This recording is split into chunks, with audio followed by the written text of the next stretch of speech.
So, samahan niyo ko ngayon pumunta dito sa isang sikat na mga simbahan dito sa Angeles City, Pampanga. Ito yung Apo Mama Kalulu Shrine. Located siya dito sa Lourdes Sur, Angeles City, Pampanga. Ilang beses na akong nakapunta dito sa simbahan na to, no, lalo nung mas malapit yung apartment ko na tinutuluyan dito. Halos every week or every other week nagpupunta talaga kami dito. Nagpupunta ako dito sobra 'pag mabigat na bibigat talaga yung nararamdaman ko, yung gusto ko lang mapag-isa, talagang dito ako nagpupunta. Yung pagpunta ko dito tinataon ko na walang mass, talaga yung, uupo lang ako dito sa loob ng church, ayan ganyan.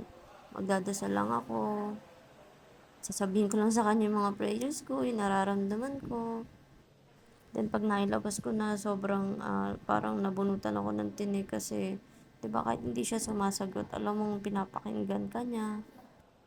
Nung time na pumunta ako na 'to, August 18 'to, so ewan ko kung anong araw ko na 'to mai-a-upload, pero sobrang bigat kasi talaga ng nararamdaman ko na 'yan. Mga time na 'yan talaga yung nararamdaman ko, pressure sa lahat ng bagay, stress, 'di ba, pagod.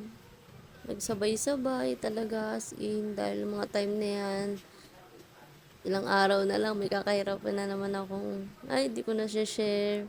Basta yun na yun.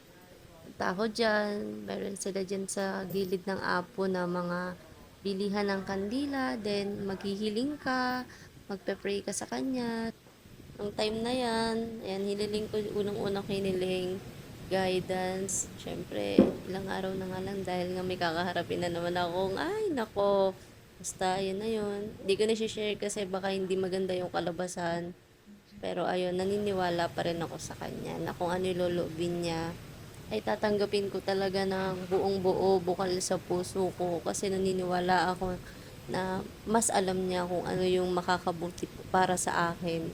Dahil naniniwala ako na hindi niya ibibigay yan ng walang dahilan. Ayan, time na yan. Ayan, meron kasing, ayan, binabasa doon na prayer for, ayan nga, sa mga hiling, mga hinihiling mo, ayan. Babasahin mo lang siya doon. So, ayan yung kabuuan ng simbahan. So, napakaganda talaga ng simbahan talaga na to. May movie si Seth at si Blight na dyan shooting yung movie na yon. Hindi ko lang matandaan kung ano yung title.